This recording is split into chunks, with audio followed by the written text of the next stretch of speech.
Some people in that time looked at teddies the way some of us in this time look at Labubus.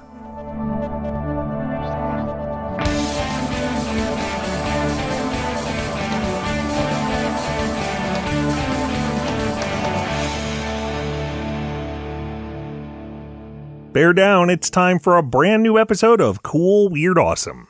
I'm Brady, it's Tuesday, September 9th. Today is Teddy Bear Day. Kids of all kinds have loved and been loved by this OG stuffie, even if there was a time when some very concerned people thought the teddy bear could imperil the nation's future. You might find that idea especially odd, seeing as how the teddy bear was named after President Theodore Roosevelt. How the heck could we have a national crisis courtesy of a stuffed animal that was inspired by a time that the 26th president refused to shoot a bear?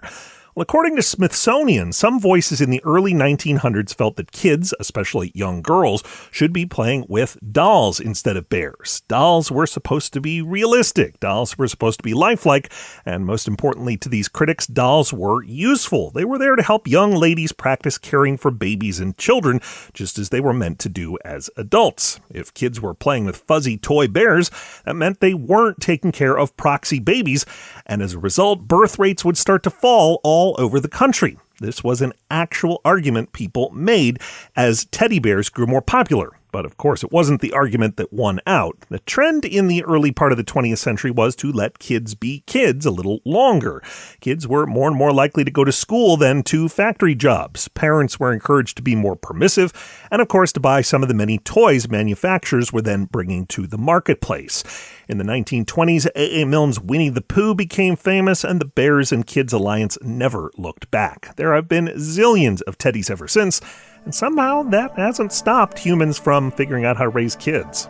You can learn more about the bad influence that is teddy bears at coolweirdawesome.com.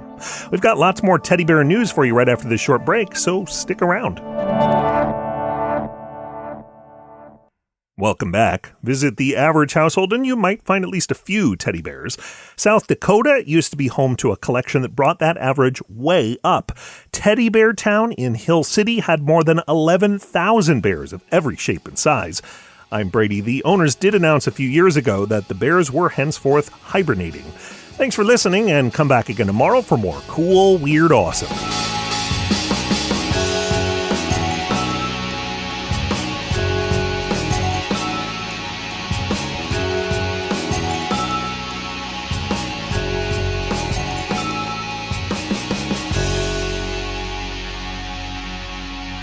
Another helpful Brady Carlson project.